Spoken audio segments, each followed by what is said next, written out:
नमस्कार दोस्तों। आज हम जो है अपना नया चैप्टर स्टार्ट करेंगे। कौन सा? जैव अणु वाला। ठीक है, या जिसे बोलते हैं बायो मॉलिक्यूल्स। क्या होते हैं जैव अणु?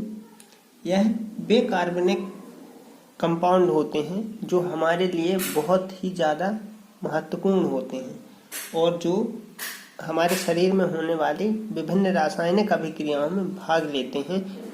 इन्हें हम जैव अणु कहते हैं। ठीक है, या फिर हम जीवन के अणु भी कहते हैं, क्योंकि ये हमारे जीवन के लिए बहुत ज़्यादा इम्पोर्टेंट होते हैं। ठीक है, इसमें हम देखेंगे हमारा जो पहला ही टॉपिक है कार्बोहाइड्रेट का होता है।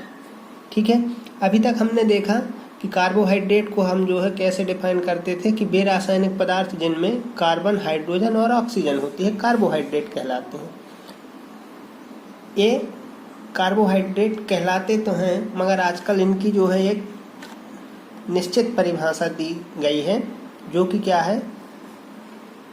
पॉलीहाइड्रॉक्सी एल्डिहाइड, पॉलीहाइड्रॉक्सी कीटोन और ऐसे जटिल बहुलकीय अणु जो जल अपघटन पर क्या देते हैं? पॉलीहाइड्रॉक्सी एल्डिहाइड और पॉलीहाइड्रॉक्सी कीटोन देते हैं, कार्बोहाइड्रेट कहलाते हैं।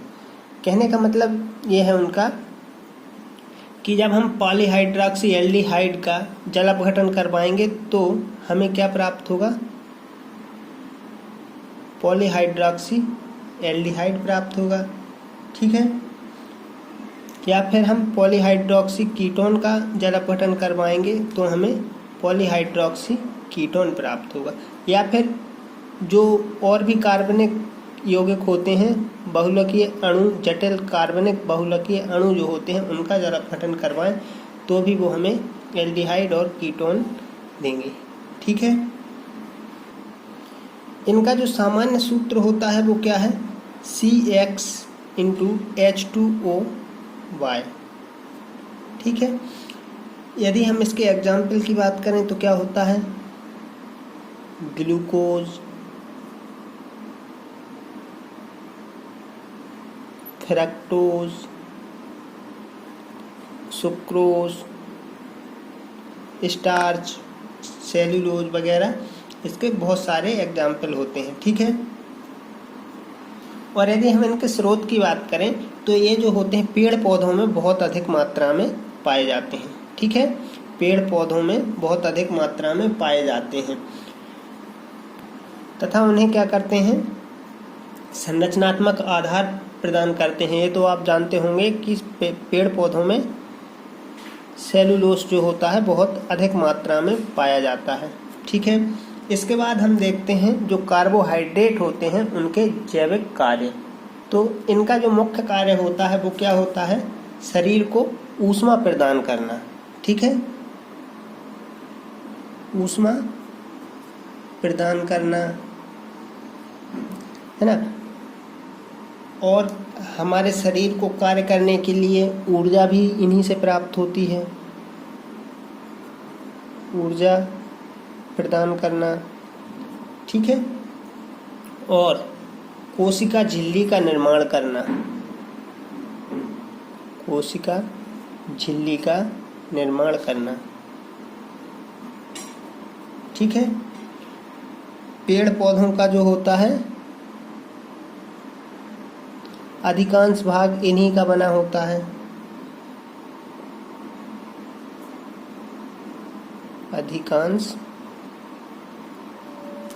भाग बनाते हैं।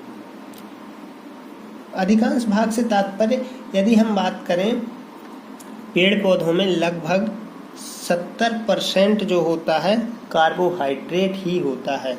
ठीक है, तो क्या हो गया? जो कार्बोहाइड्रेट के मुख्य कार्य हैं यह हमारे शरीर को क्या करते हैं? ऊष्मा प्रदान करते हैं और शरीर को कार्य करने के लिए ऊर्जा भी हमें इन्हीं से प्राप्त होती है।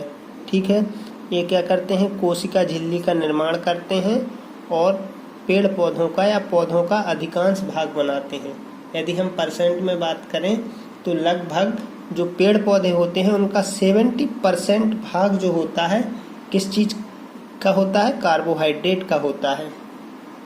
अब यदि हम इनके वर्गीकरण की बात करें तो जो कार्बोहाइड्रेट होते हैं उनका वर्गीकरण जो होता है दो तरीकों से किया गया है। एक तो होता है भौतिक गुणों के आधार पर, ठीक है, भौतिक गुणों के आधार पर। तो भौतिक गुणों के आधार पर क्या होते हैं, एक होता है शर्कराएं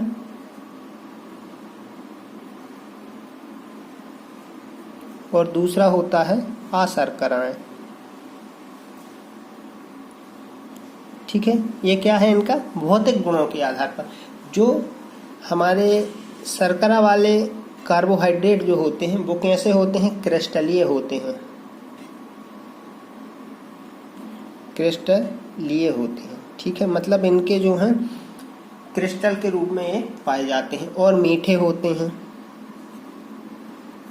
जल में घुल जाते हैं, जल में घुलनशील होते हैं, ठीक है।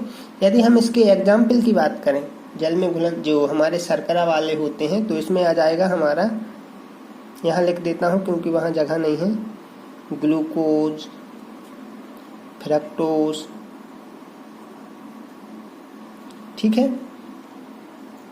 जो शक्कर वगैरह होती है, चीनी जिसे हम बोलते हैं, ठीक है, वो भी आ जाएगी, शुगर। अब आते हैं अशर्करा पर। तो ये कैसे होते हैं, अक्रिस्टलीय होते हैं। ये जो होते हैं कार्बोहाइड्रेट वो अक्रिस्टलीय होते हैं,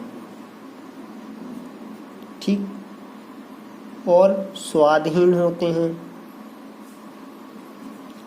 इसके साथ जल में अविलेय होते हैं, ठीक है।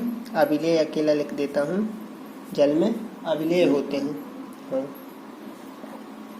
इसके एग्जाम्पल की यदि हम बात करें तो क्या हो जाएंगे, स्टार्च, सेल्यूलोस आदि, ठीक है।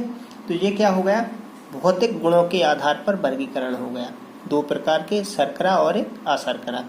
अब यदि हम इनके रासायनिक गुणों के आधार पर वर्गीकरण करें, ठीक है, तो क्या होता है, इनका जो है रासायनिक गुणों के आधार पर यदि हम देखें तो इसमें हम देखते हैं जल अपघटन और उनकी आणविक संरचना या अणु की संरचना के आधार पर जो है कार्बोहाइड्रेट का वर्गीकरण तीन भागों में किया गया है। एक होता है मोनोसैकेराइड, एक होता है ओलिगोसैकेराइड और एक होता है पॉलीसैकेराइड। यदि हम बात करें मोनोसैकेराइड की, ठीक है, तो जो मोनोसैकेराइड होते हैं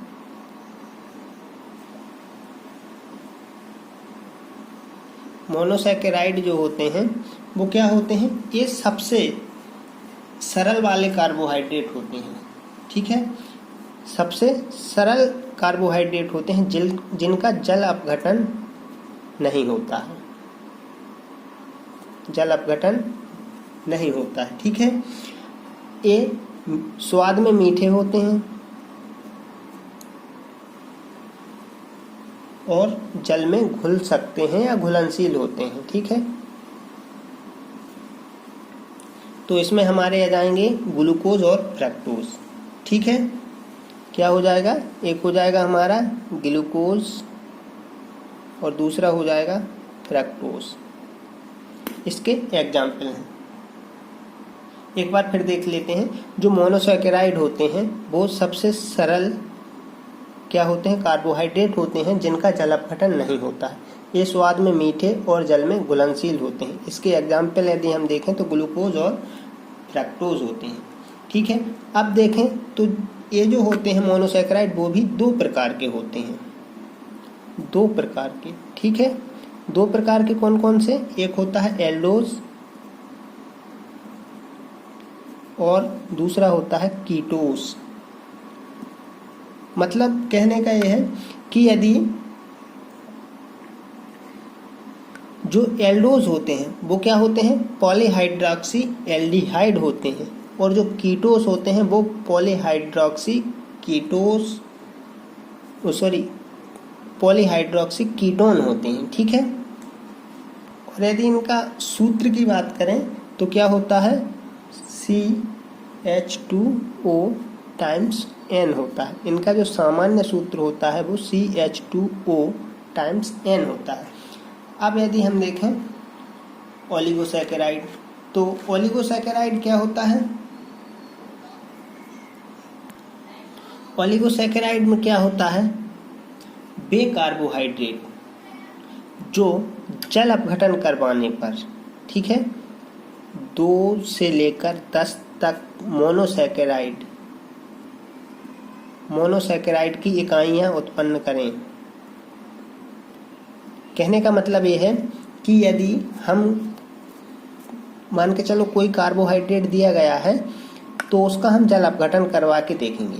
यदि 2 से लेकर 10 के बीच में हमें मोनोसैकेराइड की इकाइयां प्राप्त हो रही हैं, मान के चलो जल अपघटन करवाने पर 4 मोनोसैकेराइड के अणु प्राप्त हुए हमें, या 6 प्राप्त हुए, ठीक है, तो हम कह सकते हैं कि ये क्या है? ओलिगोसैकेराइड है।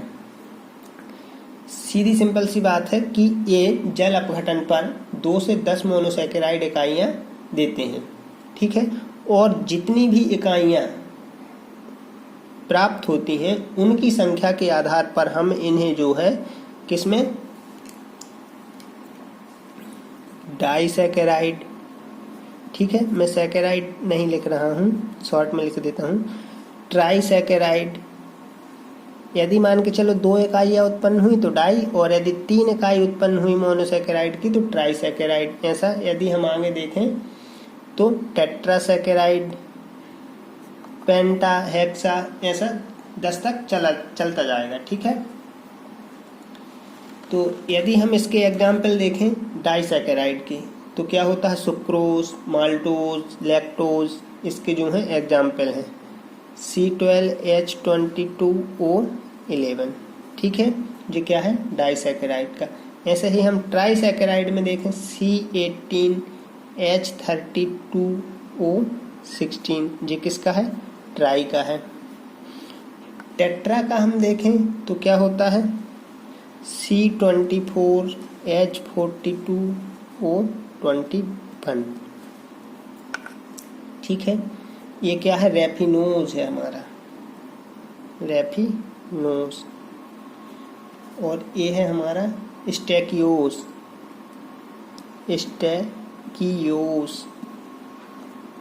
अब आते हैं हम पॉलीसैकेराइड पर। तो पॉलीसैकेराइड क्या होता है? पॉलीसैकेराइड में यदि हम कार्बोहाइड्रेट का जल अपघटन करवाएं तो हमें जो है मोनोसैकेराइड की बहुत सारी इकाइयां प्राप्त होती हैं। लगभग 100 से लेकर 1000 मोनोसैकेराइड की इकाइयां हमें जो है प्राप्त होती हैं। जैसे यदि हम इसके एग्जाम्पल की बात करें तो क्या हो जाएगा? स्टार्च, सेल्यूलोज आदि, या ठीक है आदि चलेगा। अब यदि हम बात करें इसको बनाने की, कैसे देखते हैं? मान के चलो हमारे पास स्टार्च है C6H10O5N, ठीक है, ये हमारे पास स्टार्च है। हम इसका क्या करवा दें? जल अपघटन करवा दें जल के N अणुओं के द्वारा, ठीक है, तो हमें क्या प्राप्त हो जाएगा? C6H12O6, यहाँ N आ जाएगा, मतलब हमें ग्लूकोज के N अणु जो हैं प्राप्त हो जाएंगे, ठीक है। अब यदि हम बात करें इसके आगे और वर्गीकरण की, तो जो पॉलीसैकेराइड होते हैं वो 2 तरह के होते हैं। कौन कौन से? एक होता है सम पॉलीसैकेराइड, ठीक है, और दूसरा होता है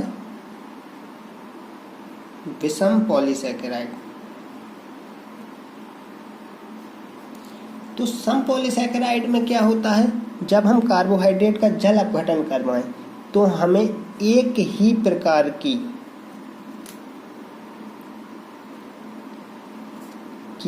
मोनोसैकेराइड इकाइयां प्राप्त हों, ठीक है। जैसे यदि हम किसी कार्बोहाइड्रेट का जल अपघटन करवा रहे हैं तो हमें क्या हो? केवल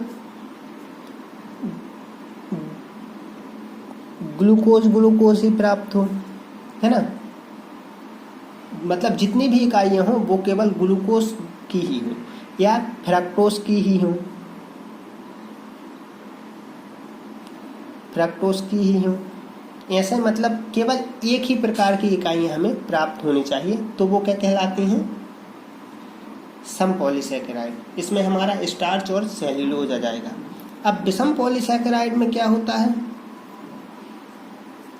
विषम पॉलीसैकेराइड में जब हम किसी कार्बोहाइड्रेट का जल अपघटन करवाते हैं तो हमें एक से ज़्यादा प्रकार के मोनोसैकेराइड प्राप्त होते हैं। जैसे मान के चलो हमने जल अपघटन करवाया तो हो सकता है कुछ अणु जो हों ग्लूकोज के हों और कुछ फ्रक्टोज के हों, या सुक्रोज के भी हो सकते हैं।